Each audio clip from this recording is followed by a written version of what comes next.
Em julho de 1996, uma idosa de 79 anos desapareceu misteriosamente de seu quarto em um asilo na periferia de São Paulo. Dona Clarice Mendes simplesmente se esfumou durante a madrugada, levando consigo sua cadeira de rodas e deixando para trás apenas uma janela entreaberta. A polícia classificou o caso como fuga de pessoa com problemas mentais. Nenhuma investigação séria foi realizada. O mistério foi arquivado e esquecido pela sociedade. Mas 3 perguntas assombravam quem conhecia a verdadeira Dona Clarice. Como uma idosa com severas limitações de mobilidade conseguiu sair de um prédio trancado no meio da noite? Por que ela deixaria o único lugar que tinha para morar, sem dinheiro ou destino? E o mais perturbador, o que realmente aconteceu naquela madrugada de julho que a polícia nunca descobriu? 9 anos depois, em 2005, um engenheiro fazendo uma vistoria rotineira no mesmo asilo faria uma descoberta no porão que revelaria uma verdade muito mais sinistra do que qualquer um poderia imaginar. Esta é a história real de como um segredo terrível permaneceu enterrado por quase uma década, até que a justiça finalmente encontrou seu caminho. Certifique-se de se inscrever no canal para não perder mais casos como este. Me conte nos comentários de onde você está assistindo. Em uma manhã fria de julho de 1996, o Lar de Repouso São Vicente, localizado na periferia de São Paulo, acordou com um silêncio diferente. Dona Clarice Mendes, de 79 anos, havia simplesmente desaparecido durante a madrugada. Sua cama estava arrumada, seus pertences intactos, mas a cadeira de rodas que a acompanhava há 5 anos não estava em lugar algum. O estabelecimento, dirigido por Armando Silva, um homem de meia-idade com aparência respeitável, abrigava cerca de 40 idosos em situação de vulnerabilidade. A maioria havia sido abandonada pelas famílias ou não possuía recursos para cuidados adequados. Dona Clarice se encaixava perfeitamente neste perfil, viúva, sem filhos, com uma pequena pensão que mal cobria os custos do asilo. As funcionárias descobriram o desaparecimento durante a ronda matinal das 7 horas. Maria, a enfermeira responsável pelo setor, estranhou a ausência da idosa, conhecida por sua pontualidade para o café da manhã. Ao verificar o quarto, encontrou apenas um ambiente vazio e uma janela entreaberta, que normalmente permanecia fechada devido às limitações de mobilidade da residente. Armando Silva foi imediatamente comunicado sobre a situação. Demonstrando aparente preocupação, ele contatou as autoridades policiais e iniciou uma busca pelos arredores do estabelecimento. A hipótese inicial era de que Dona Clarice havia tentado uma fuga noturna, apesar de suas dificuldades para caminhar sem auxílio da cadeira de rodas. A investigação policial foi superficial. O delegado responsável pelo caso, sobrecarregado com outros inquéritos, classificou o desaparecimento como fuga voluntária de pessoa idosa. A ausência de sinais de violência no quarto e o histórico de demência inicial de Dona Clarice reforçaram essa teoria. Nenhuma busca extensiva foi realizada, e o caso foi rapidamente arquivado. Os demais residentes do asilo demonstraram inquietação nos dias seguintes ao desaparecimento. Alguns relataram ter ouvido ruídos estranhos durante a madrugada, mas foram ignorados pela administração. O clima de tensão se instalou no estabelecimento, com muitos idosos expressando medo de também desaparecerem misteriosamente. Armando Silva, por sua vez, manteve uma postura tranquilizadora diante dos familiares dos outros residentes. Ele atribuiu o desaparecimento às condições mentais deterioradas de Dona Clarice e implementou medidas de segurança adicionais, incluindo trancas reforçadas nas janelas e rondas noturnas mais frequentes. A imprensa local deu pouca atenção ao caso. Uma pequena nota foi publicada no jornal da região, solicitando informações sobre o paradeiro da idosa, mas não houve desdobramentos significativos. A sociedade, de forma geral, tratou o desaparecimento como mais um episódio trágico envolvendo o abandono de pessoas idosas. Com o passar das semanas, a rotina do Lar de Repouso São Vicente voltou ao normal. Dona Clarice tornou-se apenas uma lembrança distante, e sua vaga foi rapidamente ocupada por outro idoso necessitado. O mistério de seu desaparecimento permaneceu sem solução, enterrado na burocracia policial e no descaso social. Dona Clarice Mendes não havia nascido para ser esquecida. Filha de imigrantes portugueses, ela construiu uma vida modesta mas digna no bairro do Brás, em São Paulo. Casou-se aos 22 anos com João Mendes, um operário da construção civil, e juntos enfrentaram as dificuldades econômicas das décadas de 1940 e 1950 com determinação e união. O casal nunca conseguiu ter filhos, uma tristeza que carregaram silenciosamente por toda a vida. Clarice trabalhou como costureira domiciliar, enquanto João se dedicava às obras que cresciam pela cidade em expansão. Eles economizaram cada centavo, sonhando com uma casa própria e uma velhice tranquila. A tragédia chegou em 1988, quando João sofreu um acidente de trabalho fatal. Aos 71 anos, Clarice se viu completamente sozinha, sem familiares próximos e com recursos limitados. A pensão deixada pelo marido era insuficiente para manter a casa onde viveram por quase 40 anos, forçando-a a tomar a dolorosa decisão de vender o imóvel. Com a saúde debilitada e problemas de mobilidade causados por artrite severa, Clarice precisou de auxílio constante para atividades básicas. A cadeira de rodas tornou-se sua companheira inseparável, permitindo-lhe manter alguma independência nos últimos anos de sua vida ativa. Em 1991, aos 74 anos, ela deu entrada no Lar de Repouso São Vicente. O estabelecimento foi escolhido não pela qualidade dos serviços, mas pela mensalidade que se adequava ao seu orçamento limitado. Armando Silva, o proprietário, apresentou-se como um homem caridoso, dedicado ao cuidado de idosos abandonados pela sociedade. Durante os 5 anos no asilo, Dona Clarice manteve sua dignidade apesar das circunstâncias adversas. Ela era respeitada pelos outros residentes por sua educação e gentileza. Suas manhãs eram dedicadas a pequenos trabalhos manuais, tricô e bordado, que a mantinham mentalmente ativa e proporcionavam algum propósito em sua rotina. A idosa raramente recebia visitas. Ocasionalmente, alguns vizinhos antigos do Brás apareciam para um encontro nostálgico, mas essas visitas se tornaram cada vez mais raras com o passar do tempo. Clarice compreendia que as pessoas tinham suas próprias vidas e dificuldades, não guardando ressentimentos por seu isolamento crescente. Nos meses anteriores ao desaparecimento, funcionários do asilo notaram mudanças no comportamento de Dona Clarice. Ela parecia mais reservada, evitando conversas e preferindo permanecer em seu quarto. Algumas enfermeiras relataram que ela demonstrava sinais de ansiedade, especialmente durante os períodos noturnos. O Dr. Henrique, médico responsável pelos cuidados dos residentes, prescreveu medicamentos para a ansiedade, atribuindo sintomas ao processo natural de envelhecimento e deterioração mental. Nenhuma investigação mais profunda foi realizada sobre as possíveis causas desse comportamento alterado. Na última semana antes do desaparecimento, Dona Clarice tentou falar com uma funcionária sobre coisas estranhas que estariam acontecendo no asilo. Suas palavras foram interpretadas como delírios causados pela medicação, e nenhuma ação foi tomada. Essa seria a última tentativa da idosa de buscar ajuda antes de desaparecer para sempre. O Lar de Repouso São Vicente funcionava em um prédio antigo de 3 andares, originalmente construído como pensão nas décadas de 1940.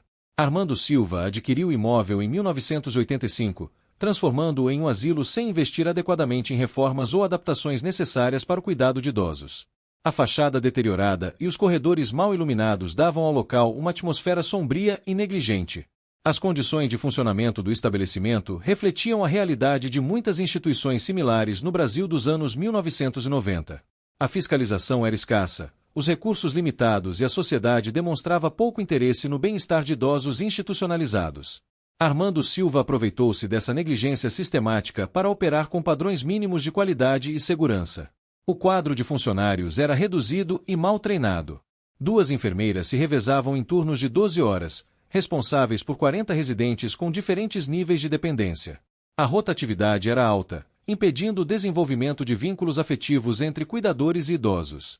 Muitas funcionárias trabalhavam sem registro em carteira, em situação de vulnerabilidade empregatícia. Armando Silva, de 45 anos, apresentava-se como um empresário social dedicado ao cuidado de idosos abandonados. Nascido em uma família de classe média-baixa, ele havia abandonado os estudos ainda jovem para trabalhar em diferentes atividades comerciais. A aquisição do asilo representou sua primeira oportunidade de estabelecer um negócio próprio, mesmo que em condições precárias. O proprietário mantinha um apartamento no 3º andar do prédio, onde residia sozinho. Divorciado há 10 anos, ele não mantinha relacionamentos estáveis e demonstrava comportamentos cada vez mais erráticos. Vizinhos relatavam que ele costumava consumir álcool em excesso e apresentava episódios de agressividade verbal com funcionários e fornecedores. A rotina do asilo era marcada pela rigidez e pela falta de atividades estimulantes para os residentes. Os idosos passavam a maior parte do tempo em seus quartos ou em uma sala comum mal ventilada, assistindo a programas de televisão ou simplesmente aguardando as refeições. Não havia programas de fisioterapia, recreação ou acompanhamento psicológico adequado. As refeições eram preparadas em uma cozinha improvisada, com cardápio repetitivo e qualidade nutricional questionável. Muitos residentes perderam peso significativo durante sua permanência no estabelecimento, mas essas condições eram atribuídas ao processo natural de envelhecimento. Reclamações sobre alimentação eram ignoradas pela administração. O porão do prédio era utilizado como depósito de materiais diversos, móveis quebrados, equipamentos médicos obsoletos e documentos antigos. O acesso era restrito, e apenas Armando Silva possuía as chaves do local. Funcionários eram instruídos a não entrar no porão sem autorização expressa, sob alegação de questões de segurança e organização. Durante os anos de funcionamento, alguns familiares de residentes apresentaram reclamações sobre o tratamento dispensado aos idosos. Denúncias foram encaminhadas aos órgãos competentes, mas raramente resultaram em fiscalizações efetivas. Quando ocorriam inspeções, Armando Silva conseguia mascarar as deficiências através de melhorias temporárias e manipulação de documentos. A comunidade local mantinha uma relação ambígua com o estabelecimento. Embora reconhecesse as condições inadequadas, muitos viam o asilo como uma necessidade social diante da falta de alternativas públicas. O desaparecimento de Dona Clarice foi tratado como um episódio isolado, não como sintoma de problemas estruturais mais graves no funcionamento da instituição. Nos meses que antecederam o desaparecimento de Dona Clarice, diversos sinais de que algo não estava certo no lar de repouso São Vicente foram sistematicamente ignorados por autoridades, funcionários e pela própria comunidade.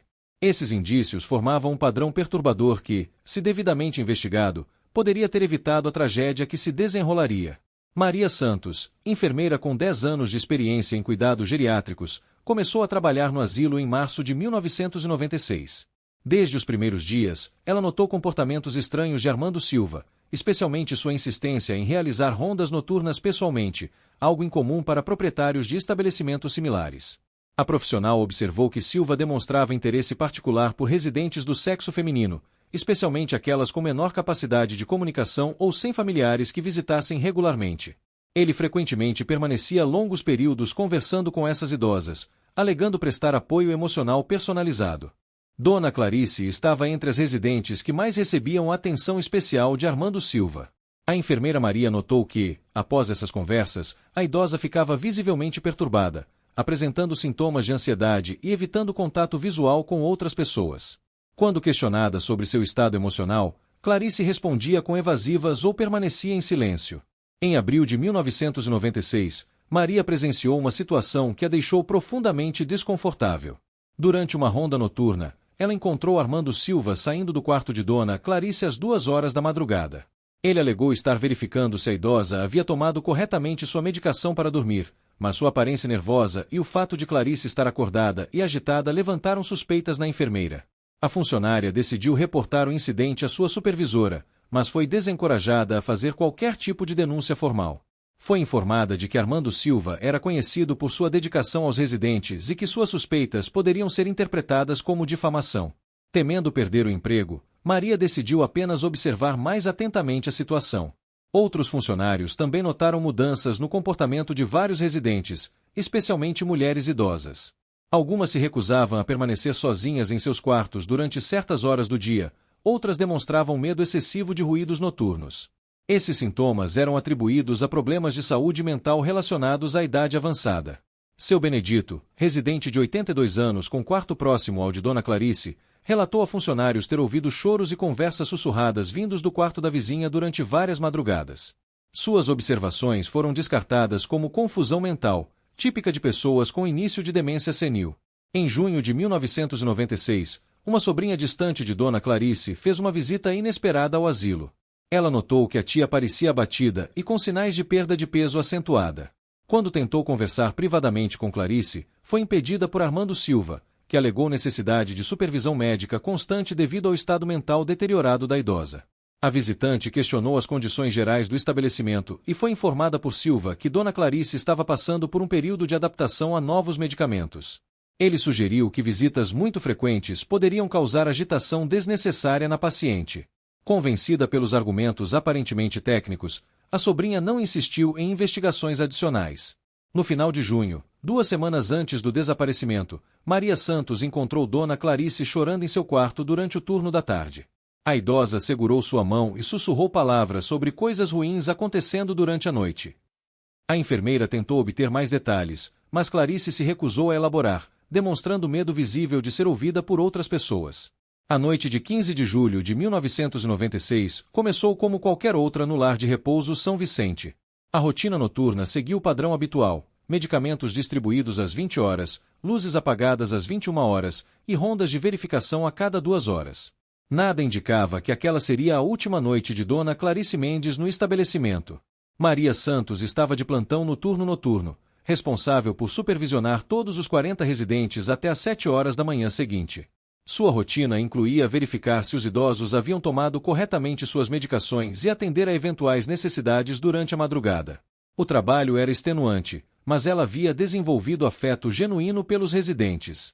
Às 22 horas, durante sua primeira ronda, Maria encontrou Dona Clarice desperta em seu quarto, situação incomum para alguém que normalmente dormia logo após tomar o medicamento prescrito. A idosa parecia agitada e segurava firmemente os braços da cadeira de rodas, como se estivesse se preparando para sair do quarto. A enfermeira ofereceu ajuda, mas Clarice apenas balançou a cabeça negativamente e sussurrou que estava esperando alguém. Quando questionada sobre quem seria essa pessoa, ela se recusou a responder, voltando a se deitar na cama. Maria decidiu não insistir, atribuindo o comportamento aos efeitos da medicação ansiolítica. Armando Silva fez sua aparição no corredor por volta das 23 horas, alegando ter ouvido ruídos vindos do primeiro andar. Ele conversou brevemente com Maria sobre a rotina da noite e mencionou que faria uma verificação pessoal nos quartos, principalmente daqueles residentes que apresentavam maior dificuldade para dormir. A enfermeira estranhou essa decisão, pois as rondas noturnas eram responsabilidade exclusiva da equipe de enfermagem. Silva explicou que estava preocupado com alguns residentes que haviam demonstrado sinais de agitação durante o dia, incluindo Dona Clarice. Ele pediu para que Maria se concentrasse nos quartos do segundo andar enquanto ele verificava o primeiro. Às 24 horas, Maria realizou sua segunda ronda de verificação. Ao passar pelo quarto de Dona Clarice, notou que a porta estava fechada e não ouviu nenhum ruído vindo do interior. Presumiu que a idosa finalmente havia conseguido adormecer e decidiu não perturbá-la com uma verificação mais detalhada. Durante a madrugada, entre 1 e 2 horas, a enfermeira ouviu sons que interpretou como movimentação de móveis vindos do andar térreo. Ela desceu para investigar, mas encontrou apenas Armando Silva organizando alguns documentos em seu escritório. Ele explicou que estava aproveitando o período de silêncio para colocar a papelada em dia. Por volta das 2h30, Maria ouviu o som distinto de uma porta sendo fechada com cuidado, seguido de passos no corredor. Ela saiu de seu posto de enfermagem para verificar, mas não encontrou ninguém nos corredores. Todas as portas dos quartos estavam fechadas, e os residentes pareciam estar dormindo tranquilamente. Às 4 horas da manhã, durante sua ronda mais detalhada, a enfermeira decidiu verificar todos os quartos individualmente. Ao abrir cuidadosamente a porta do quarto de Dona Clarice, encontrou a cama vazia e arrumada. A cadeira de rodas havia desaparecido, e a janela estava entreaberta, deixando entrar o ar frio da madrugada paulistana. Maria imediatamente procurou por Armando Silva, encontrando-o dormindo em seu apartamento no 3º andar. Ele demonstrou surpresa e preocupação aparentes com a notícia do desaparecimento. Juntos, eles fizeram uma busca preliminar pelo prédio, verificando todas as dependências acessíveis, incluindo cozinha, sala comum e banheiros. A polícia foi acionada às 5 horas da manhã. Os primeiros policiais chegaram 40 minutos depois, iniciando uma investigação superficial que se concentrou na hipótese de fuga voluntária. Nenhuma busca foi realizada no porão do prédio, área que permaneceu trancada e fora do alcance dos investigadores. A investigação policial do desaparecimento de Dona Clarice Mendes começou com todos os vícios que caracterizavam o tratamento dispensado a casos envolvendo idosos institucionalizados na década de 1990. O delegado Oswaldo Pereira, responsável pelo caso, chegou ao lar de repouso São Vicente às 6 horas da manhã de 16 de julho, demonstrando desde o início pouco interesse em conduzir uma investigação minuciosa.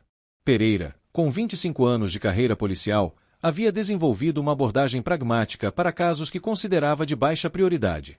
Desaparecimentos de idosos com problemas de saúde mental eram automaticamente classificados como fugas voluntárias, especialmente quando não havia familiares influentes pressionando por resultados. A primeira entrevista foi realizada com Armando Silva, que se apresentou como proprietário dedicado e preocupado com o bem-estar de seus residentes. Ele forneceu informações detalhadas sobre o histórico médico de Dona Clarice, enfatizando seus problemas de memória e episódios de confusão mental. Silva sugeriu que a idosa poderia ter tentado voltar para casa, um comportamento comum em pessoas com demência. Maria Santos, a enfermeira de plantão, foi questionada sobre os eventos da noite anterior. Ela relatou fielmente sua rotina de trabalho, mas omitiu suas suspeitas sobre o comportamento de Armando Silva. O medo de perder o emprego e a falta de evidências concretas a fizeram optar por não complicar a investigação com especulações. O delegado conduziu uma inspeção superficial pelas dependências do asilo, concentrando-se no quarto de Dona Clarice e nas possíveis rotas de fuga. Ele notou a janela entreaberta e concluiu que a idosa havia utilizado sua cadeira de rodas para alcançar a abertura, conseguindo de alguma forma sair do prédio durante a madrugada. Nenhuma busca foi realizada no porão do estabelecimento. Armando Silva alegou que o local era utilizado apenas como depósito de materiais antigos e que o acesso era perigoso devido à deterioração das escadas.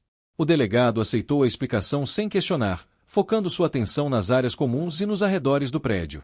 As entrevistas com outros residentes produziram resultados limitados. A maioria dos idosos apresentava dificuldades de comunicação devido à idade avançada e problemas de saúde. Aqueles que conseguiam se expressar claramente não relataram ter visto ou ouvido algo relevante durante a noite do desaparecimento. Seu Benedito, o residente que havia mencionado ruídos estranhos vindos do quarto de Dona Clarice, tentou relatar suas observações ao delegado. Suas palavras foram interpretadas como confusão mental típica da idade, e suas declarações não foram registradas no inquérito policial oficial. A busca pelos arredores do asilo foi realizada de forma protocolar. Policiais percorreram as ruas próximas durante algumas horas, questionando moradores e comerciantes sobre possíveis avistamentos de uma idosa em cadeira de rodas. Nenhuma informação relevante foi obtida, e a operação foi encerrada no final da tarde. O caso foi formalmente registrado como desaparecimento de pessoa com transtorno mental, uma classificação que praticamente garantia seu arquivamento em pouco tempo. Não foram solicitadas perícias técnicas no quarto da vítima, nem análises mais detalhadas das circunstâncias do desaparecimento. Armando Silva demonstrou colaboração total com a investigação, fornecendo documentos médicos e administrativos relacionados a Dona Clarice. Ele expressou disponibilidade para continuar auxiliando as autoridades e sugeriu que a família da idosa fosse contatada para fornecer informações sobre possíveis destinos que ela poderia ter tentado alcançar. O delegado Pereira concluiu sua investigação preliminar em menos de uma semana. Seu relatório classificou o desaparecimento como fuga voluntária motivada por confusão mental, recomendando o arquivamento do caso após 30 dias sem novas evidências. A decisão foi tomada sem consulta a especialistas em geriatria ou psicologia, baseando-se apenas em impressões superficiais sobre o comportamento de idosos institucionalizados. Os anos seguintes ao desaparecimento de Dona Clarice foram marcados por um silêncio constrangedor. O lar de repouso São Vicente continuou funcionando normalmente, recebendo novos residentes e mantendo a mesma rotina precária de cuidados. Armando Silva conseguiu superar o episódio sem maiores consequências para seus negócios, apresentando-se como vítima de uma situação trágica mas inevitável. A comunidade local gradualmente esqueceu o caso. Sem familiares próximos para manter viva a memória de Dona Clarice, ela se tornou apenas mais uma estatística entre os milhares de idosos que desaparecem anualmente no Brasil. Sua cadeira de rodas vazia foi doada para outro asilo, apagando um dos últimos vestígios físicos de sua existência. Maria Santos permaneceu trabalhando no estabelecimento até 1998, quando decidiu buscar emprego em outra instituição. As suspeitas sobre os eventos da noite do desaparecimento continuaram a incomodá-la, mas ela nunca encontrou coragem para formalizar suas preocupações junto às autoridades. O medo de retaliação e a falta de evidências concretas mantiveram-na em silêncio. Durante esse período, outros incidentes menores ocorreram no asilo, mas nenhum com a gravidade do desaparecimento de Dona Clarice.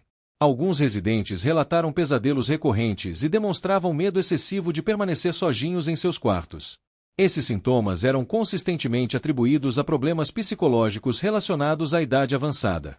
O comportamento de Armando Silva apresentou mudanças sutis nos anos seguintes. Ele se tornou mais reservado e controlador, implementando regras rígidas sobre visitação e limitando o acesso de funcionários a certas áreas do prédio.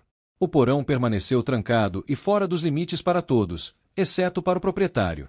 Em 1999, uma inspeção de rotina da Vigilância Sanitária identificou várias irregularidades no funcionamento do asilo, incluindo superlotação e condições inadequadas de higiene. Armando Silva recebeu um prazo de 90 dias para adequar o estabelecimento às normas vigentes, mas conseguiu contornar a situação através de melhorias superficiais e possíveis propinas a funcionários públicos. A rotatividade de funcionários continuou alta durante esse período. Muitas enfermeiras e cuidadoras relataram ambiente de trabalho tenso e comportamentos estranhos por parte da administração, mas a necessidade de emprego as mantinha em seus postos. Aquelas que tentavam questionar certas práticas eram rapidamente dispensadas. Dona Esperança, uma nova residente que ocupou o quarto anteriormente usado por Dona Clarice, começou a apresentar sintomas similares aos da idosa desaparecida. Ela demonstrava ansiedade extrema durante as noites e se recusava a ficar sozinha no quarto. Suas queixas sobre visitas noturnas indesejadas foram interpretadas como delírios senis. Em 2001, o sobrinho distante de Dona Clarice fez uma visita ao asilo, ainda esperando obter informações sobre o paradeiro de sua tia. Armando Silva o recebeu cordialmente, reiterando a versão oficial de que ela havia fugido durante a madrugada. O homem não ficou convencido, mas não possuía recursos ou conhecimentos legais para investigar mais profundamente. O caso permaneceu oficialmente arquivado nos registros policiais. Ocasionalmente, novos delegados assumiam a delegacia e revisavam casos antigos, mas o desaparecimento de Dona Clarice nunca despertou interesse suficiente para justificar uma reabertura da investigação. A ausência de pressão familiar e social contribuía para manter o caso no esquecimento. Durante esses anos de silêncio, a verdade sobre o destino de Dona Clarice permaneceu enterrada no porão do lar de repouso São Vicente, aguardando o momento em que seria finalmente descoberta. Armando Silva continuou sua vida aparentemente normal, mas carregando um segredo terrível que eventualmente seria revelado de forma inesperada.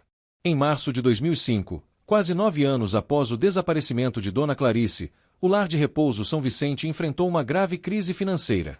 Armando Silva, agora com 54 anos, havia acumulado dívidas significativas devido à má gestão e aos gastos excessivos com álcool e jogos.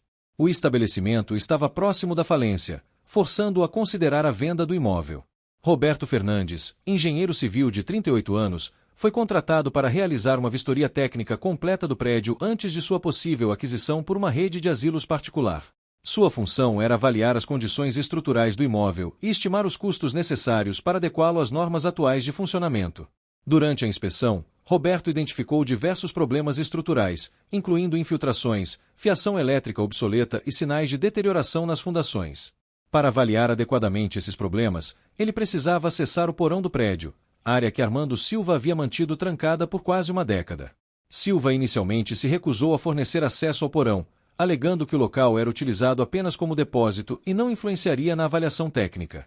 Roberto insistiu, explicando que problemas estruturais nas fundações poderiam comprometer todo o investimento. Relutantemente, o proprietário concordou em abrir o local, mas insistiu em acompanhar pessoalmente a vistoria.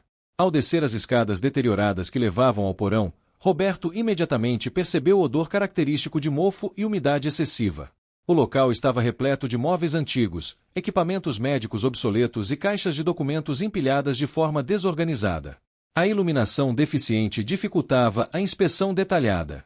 Utilizando uma lanterna potente, o engenheiro começou a examinar as paredes e o teto do porão, procurando por sinais de infiltração e problemas estruturais.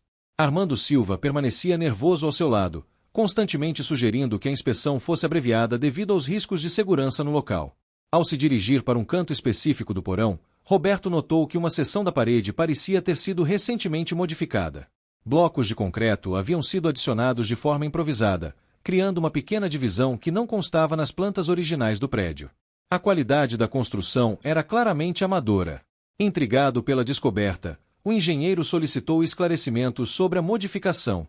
Silva alegou ter criado um depósito adicional para materiais perigosos, como produtos de limpeza e medicamentos vencidos. Sua explicação era hesitante e contraditória, despertando ainda mais suspeitas em Roberto. Decidindo investigar mais detalhadamente, Roberto forçou a abertura da divisão improvisada, encontrando um pequeno compartimento de aproximadamente 2 metros quadrados. O que ele descobriu no interior o deixou completamente chocado. Uma cadeira de rodas enferrujada, roupas femininas deterioradas e restos mortais humanos em estado avançado de decomposição. O engenheiro imediatamente reconheceu a gravidade da situação. Sem tocar em nada, ele recuou do compartimento e confrontou Armando Silva, que havia empalidecido visivelmente ao perceber que seu segredo terrível havia sido descoberto.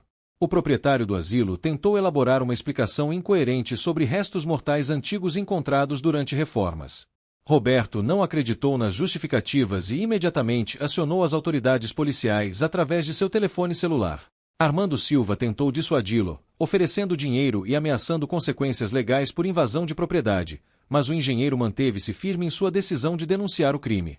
A Polícia Civil chegou ao local em menos de 1 hora, acompanhada por peritos criminais e representantes do Instituto Médico Legal. O delegado Carlos Moreira, responsável pelo caso, ordenou o isolamento imediato da cena do crime e a prisão preventiva de Armando Silva por suspeita de homicídio e ocultação de cadáver. A análise preliminar dos restos mortais confirmou tratar-se de uma mulher idosa, com sinais evidentes de violência física. A cadeira de rodas encontrada no local apresentava características compatíveis com equipamentos utilizados em asilos durante a década de 1990.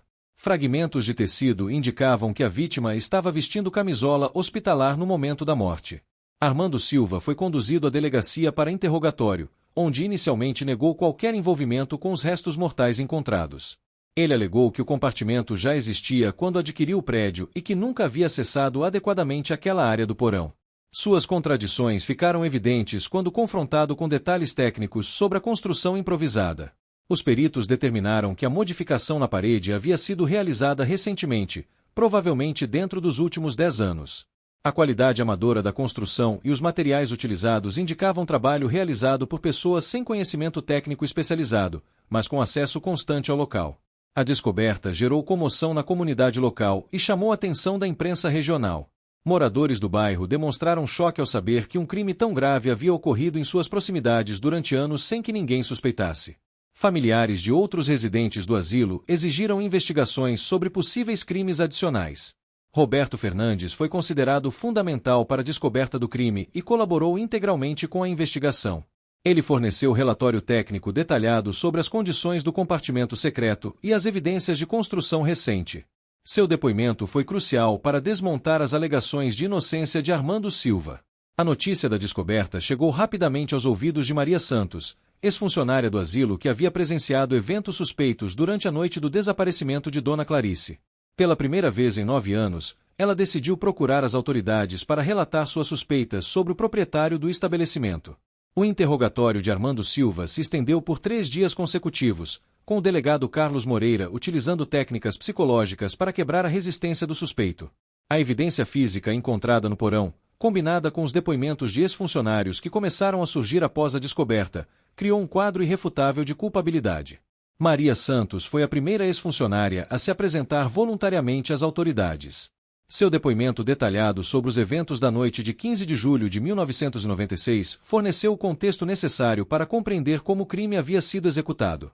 Ela relatou suas suspeitas sobre o comportamento de Silva e os sinais de perturbação demonstrados por Dona Clarice.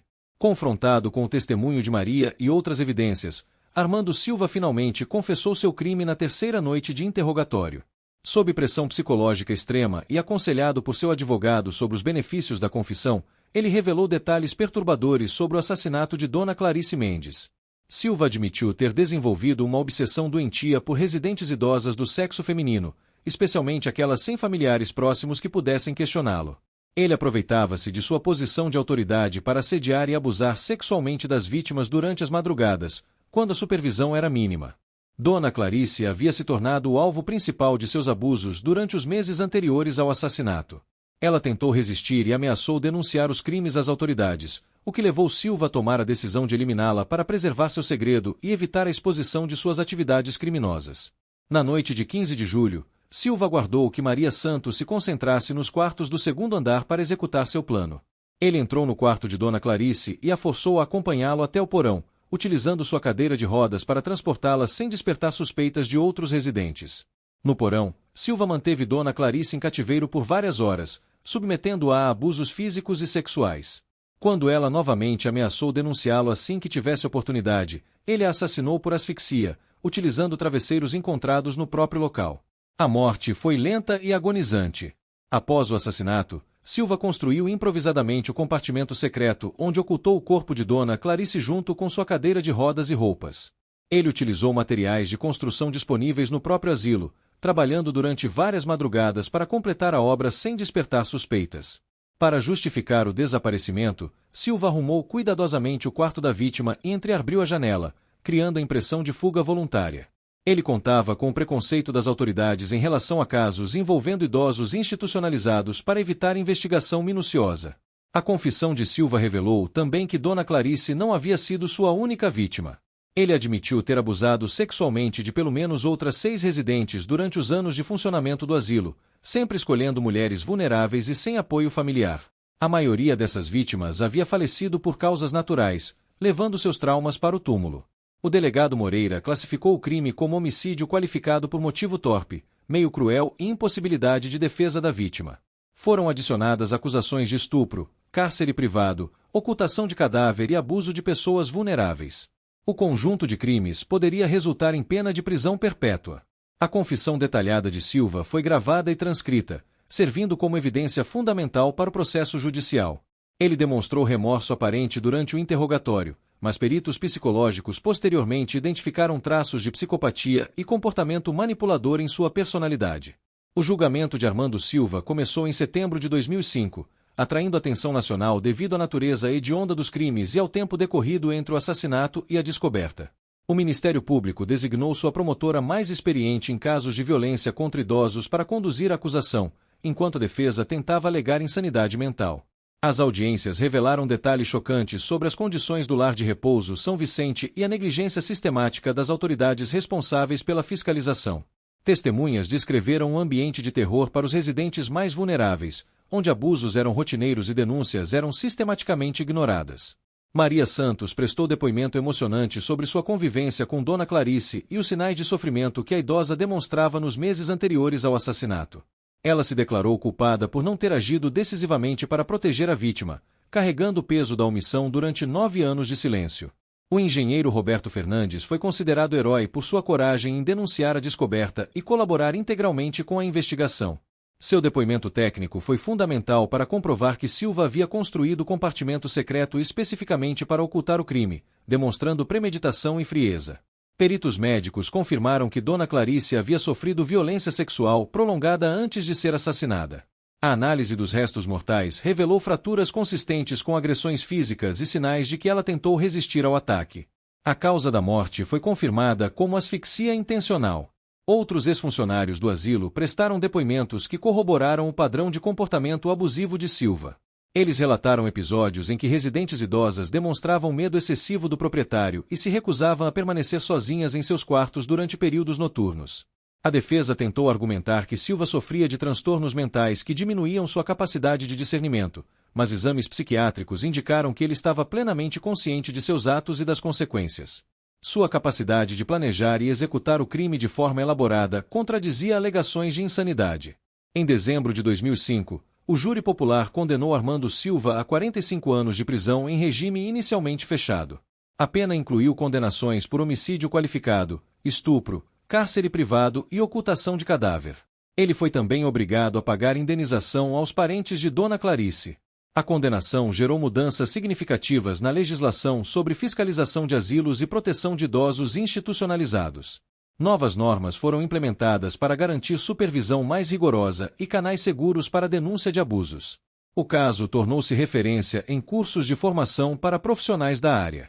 Os restos mortais de Dona Clarice finalmente receberam sepultamento digno em cerimônia que reuniu dezenas de pessoas, incluindo ex-funcionários do asilo, vizinhos antigos e representantes de organizações de defesa dos direitos dos idosos. Sua lápide foi inscrita com os dizeres: Clarice Mendes, que sua memória seja protegida e sua voz nunca mais seja silenciada. O lar de repouso São Vicente foi definitivamente fechado e o prédio demolido em 2006. No local foi construída uma praça pública dedicada à memória das vítimas de violência contra idosos, com um monumento que lembra a importância de proteger os mais vulneráveis de nossa sociedade. Maria Santos decidiu dedicar sua carreira à advocacia pelos direitos dos idosos, tornando-se ativista em organizações que combatem abusos em instituições geriátricas. Ela carrega para sempre a lembrança de Dona Clarice como motivação para seu trabalho de proteção e dignidade na terceira idade. O caso permanece como lembrete sombrio de que a vulnerabilidade dos idosos pode ser explorada por predadores que se aproveitam da negligência social e familiar. A memória de Dona Clarice continua viva como símbolo da necessidade de vigilância constante na proteção daqueles que mais precisam de cuidado e respeito em nossa sociedade. Se você chegou até aqui e quer ver mais histórias como esta, te convido a se inscrever no canal e ativar o sininho de notificações para não perder nenhuma história. Deixe seu like para que possamos continuar compartilhando mais histórias como esta. Até a próxima!